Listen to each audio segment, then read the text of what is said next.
مولا تعریف کچھ اور کرتے ہیں. یہی فرق ہو گیا. دیکھا اردو میں مفہوم چینج ہو گیا, عربی میں چینج نہیں ہوا. امام عدالت ان کی تعریف کیا کہتے ہیں؟ یعنی وضع الشیء بموضع, یعنی جو چیز جہاں کی رکھنے کی حقدار ہو اس کو وہاں پر رکھنا. مثلا یہ ٹوپی سر پہ لگائی جاتی ہے, گھٹنے میں لگائی جاتی ہے. اگر اس کو ہم گھٹنے میں لگا لیں تو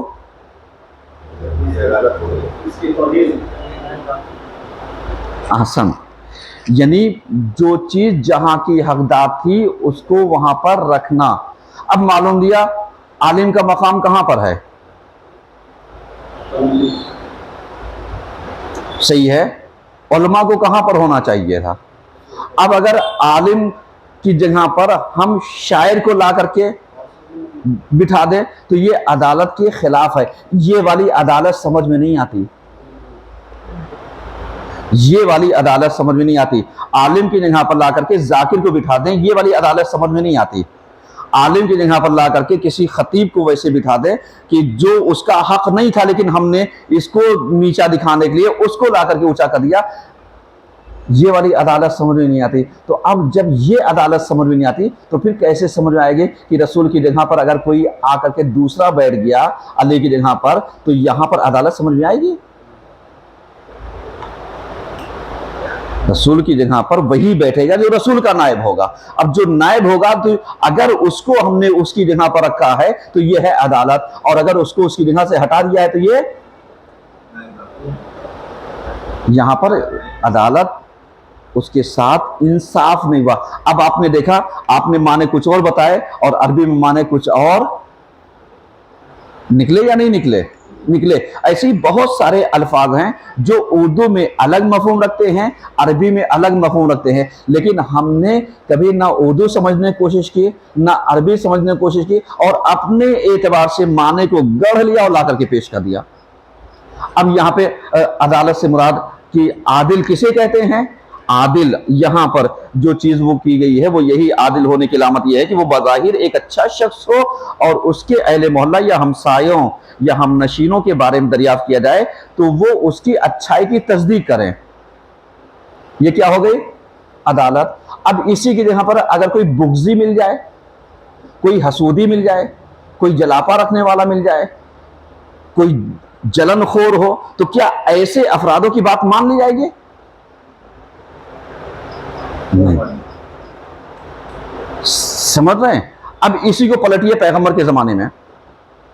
پیغمبر کے زمانے میں 70,000 ممبروں سے, یعنی پیغمبر کے زمانے سے لے کر کے سن کہاں تک؟ 50 ہجری تک. 50 ہجری سے لے کر کے 60 ہجری کے بیچ کا جو زمانہ اپنے عروج پر تھا مولا کائنات کو برا بھلا کہنے کا, اور یہی وہ زمانہ تھا کہ جب مولا کائنات کو 70,000 ممبروں سے برا بھلا کہا گیا. اب اگر اس دور میں آپ ہوتے یا آپ جا کر کے علی کے بارے میں دریافت کرتے تو آپ کا نظریہ علی کی عدالت کے بارے میں کیا تھا؟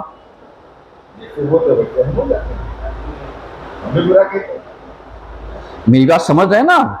میری بات اچھے سے سمجھ, نہ سمجھ آئے سوال کیجئے گا, میں جواب دوں گا, تاریخ کے آئینے میں جواب دوں گا تاکہ آپ اس چیز کو سمجھیے گا. اب اسی چیز کو ذرا سا آپ سمجھیے کہ معلوم یہ اگر اس زمانے میں ہوتے تو اکثریت 70,000 ممبروں سے مولا کائنات کو برا بھلا کہنے والی تھی. اب اگر لوگوں کے کہنے پر ہم بہہ جاتے تو علی کو کیا سمجھتے؟